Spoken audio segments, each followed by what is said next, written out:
DuneLady here. Thanks for sticking with me. We are into the third act of the movie here, with Paul as a reluctant leader.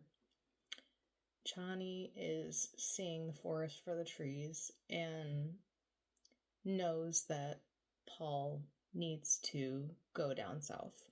He's in danger, and the Fremen have far fewer people than the Harkonnens do, and they need the help. Gurney has revealed that he knows where the family atomics are, so the Fremen are leveling up. They now have some very serious weapons that could overcome the Harkonnens, and if the Sardaukar show back up at this point, could definitely take them on too. He reveals that all he needs is Atreides genetics, which Paul has, so they're on board. They're making this happen now.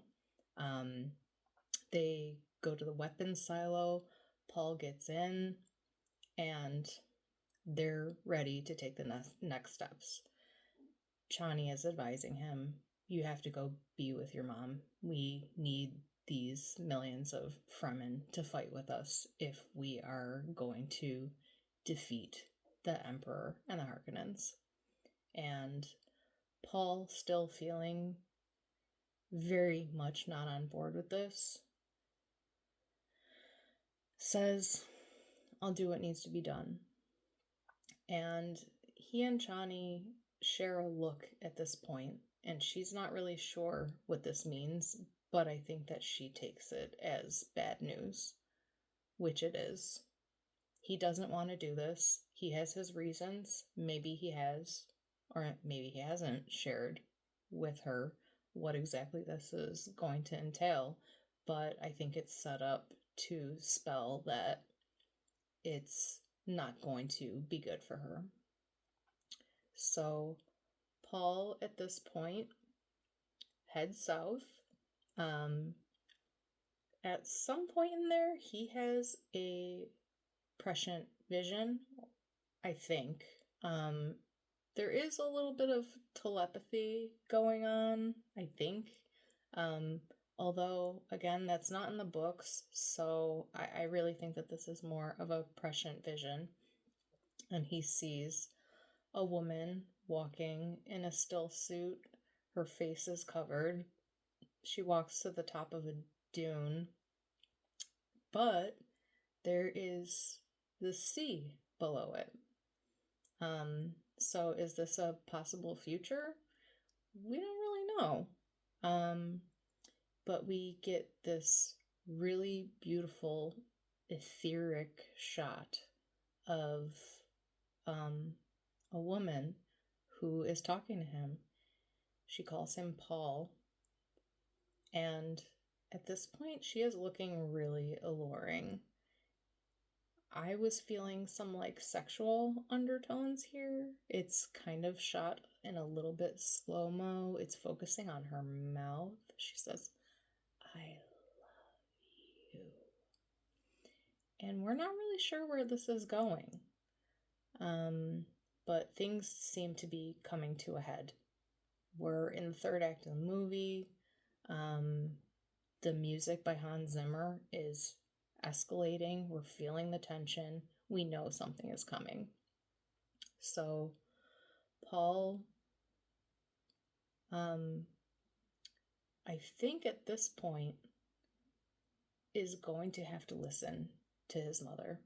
She set up earlier in the film that he has one last step to make the Fremen believe. He needs to become the Messiah, and in order to do that, he needs to take the water of life. Jessica schemes and manipulates the keeper of the water and says, you need to encourage Paul to drink the water, or at the very least, you need to allow him to. And she says, that's forbidden. Men can't do that. And she tells her, you have to. So Paul is doing what he has to do, exactly what he told Chani. So he shows up there, and this woman already has some distilled spice essence, the poison, and offers it to him. And this is another choice that leads to potential futures. And he sips it. So the next thing we know, people are panicking. Somebody goes and gets Chani, and they're like, "We need your help. It's Paul." And she comes upon him, and she's distraught. He's not breathing. He's dead. What did you do? Jessica, being a Bene Gesserit and having so much control over every cell in her body, is able to detect that he's not dead. You just can't tell because his body has gone into some kind of deep state of comatose sleep, but he's still alive. You know what to do. And Chani is disgusted with her and challenges her. She says, "You do it. This is your making. I didn't do this. You're the oppressor." There are still these racial overtones there. Jessica is an outsider. She's acting like she is of the Fremen, but she's not. And she's not fooling Chani. She knows that Jessica is manipulating. She sees her plans for what they are. So this part of the prophecy needs to be fulfilled. And Jessica herself does what needs to be done. And she uses the voice on Chani and says, "Do it." And at that point, Chani has no choice. She just had the voice used on her. So she has compulsion basically used on her. And she is compelled to do what she thinks needs to be done, which is to actually saturate Paul with the spice more. But even more than that, part of the prophecy is that her name, which is Desert Springtime, something about desert spring water or tears. So Chani has a tear coming down her face. She wipes her tear, and then that tear, she dips her finger also into the spice essence, the water of life, the poison. And her tear mixes with the poison, and she puts it on Paul's mouth. And that's what he needs in order to be saturated enough with the spice to become the Kwisatz Haderach. So Paul comes to life. She saves him. The prophecy is fulfilled. This is it. Everybody has drank the Kool-Aid. We have people bowing to him, putting their heads on the floor, praying. There's some commotion. Chani has absolute hatred in her eyes for Jessica. "I hate you for doing this to me. This was your making." And she is right. She is right all along. She sees this for all that it is. And I think that at this point, she's feeling like she's losing Paul.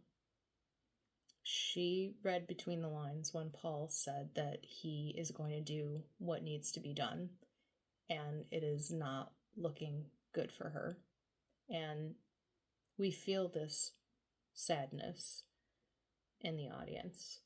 We know that something is now fundamentally broken, both between Jessica and Paul, and between Paul and Chani, and between Chani and Jessica.